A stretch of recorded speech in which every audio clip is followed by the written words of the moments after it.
Salam, salam kasih damai dan sejahtera. Tuhan memberkati, menyertai dan melindungi kita semua. Salpe, mari kita buka kegiatan bimbingan penyuluhan dan katekese kita pada hari ini dengan berdoa. Dalam nama Bapa dan Putra dan Roh Kudus. Amin. Allah Tritunggal yang Maha Kudus, kami bersyukur di hadapan-Mu karena karya agung-Mu kami dapat memasuki bulan Kitab Suci Nasional pada hari ini.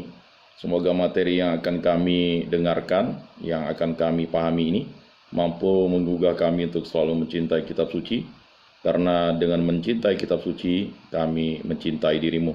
Berkatilah kami, agar kami dimampukan untuk lebih paham, lebih memahami, dan yang paling utama mampu menjadi saksi-saksi iman-Mu dalam pewartaan kami di tengah-tengah dunia ini. Semua doa ini kami serahkan dalam perantaraan Tuhan kami, Yesus Kristus yang hidup dan beraja, kini dan sepanjang segala masa. Amin. Dalam nama Bapa dan Putra dan Roh Kudus. Amin. Bapak-bapak yang terkasih dalam Yesus Kristus, sesuai dengan bulan Kitab Suci Nasional yang ditetapkan oleh Gereja Katolik, kita pada pertemuan hari ini kita akan mendalami bahan-bahan dari BKSN 2023, di mana terinspirasi atau pada bulan Kitab Suci Nasional ini, Engkaulah Allah yang pengasih dan penyayang, yang panjang sabar dan berlimpah kasih setia. Kutipan itu diambil dari kitab Yunus bab 4 ayat 2. Dan tema adalah Allah sumber kasih dan keselamatan. Tema BKSN untuk tahun 2023. Sebelum kita masuk ke materinya, mungkin ada yang bertanya, mungkin ada yang sudah mendownload di internet atau mendapat bahannya, bahwa makna logo BKSN 2023 itu terdiri atas 3 unsur utama. Yang pertama, ilustrasi orang yang mengangkat tangan dan tengadah ke atas langit adalah simbol dari sikap pertobatan dan ketakwaan.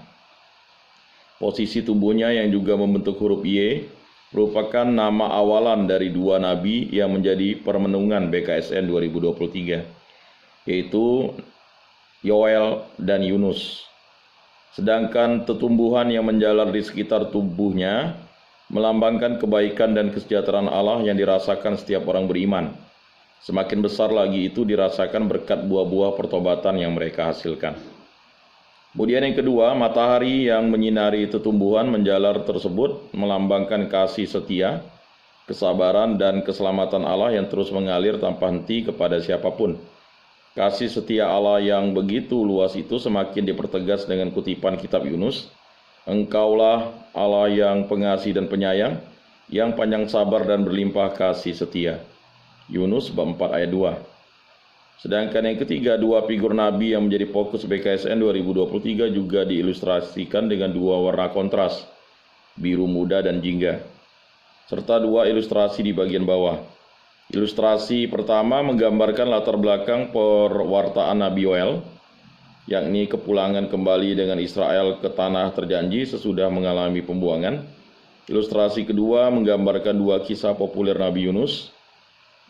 Pertama, saat ia berada di dalam perut ikan yang besar selama 3 hari, 3 malam karena ketidaktaatannya pada Allah. Kedua, ketika ia berlindung dari terik matahari di bawah naungan pohon jarak, dengan hati kesal karena pengampunan Allah kepada orang Niniwe. Dan yang keempat, kesatuan ketiga unsur logo tersebut secara ringkas menggambarkan dalam situasi apapun dan sebesar apapun dosa yang telah dilakukan Allah, Allah akan tetap menyambut pertobatan umatnya. Persis karena ia sumber kasih dan keselamatan. Jadi bapak-bapak, saudara-saudara yang terkasih dalam Yesus Kristus, mari kita masuki bulan Kitab Suci Nasional ini dengan selalu membaca Kitab Suci, mendalami firman dan sabda Tuhan setiap waktu, setiap saat, setiap harinya. Karena bulan Kitab Suci Nasional ini adalah bulan yang ditetapkan oleh Gereja Katolik. Bukan untuk hanya bulan ini kita membaca Kitab Suci, tetapi kata Santo Hieronymus, kalau kita tidak membaca Kitab Suci, kita tidak mengenal Allah. Maka mari kita mengenal Allah, supaya kita tahu bahwa Allah adalah sumber kasih dan keselamatan.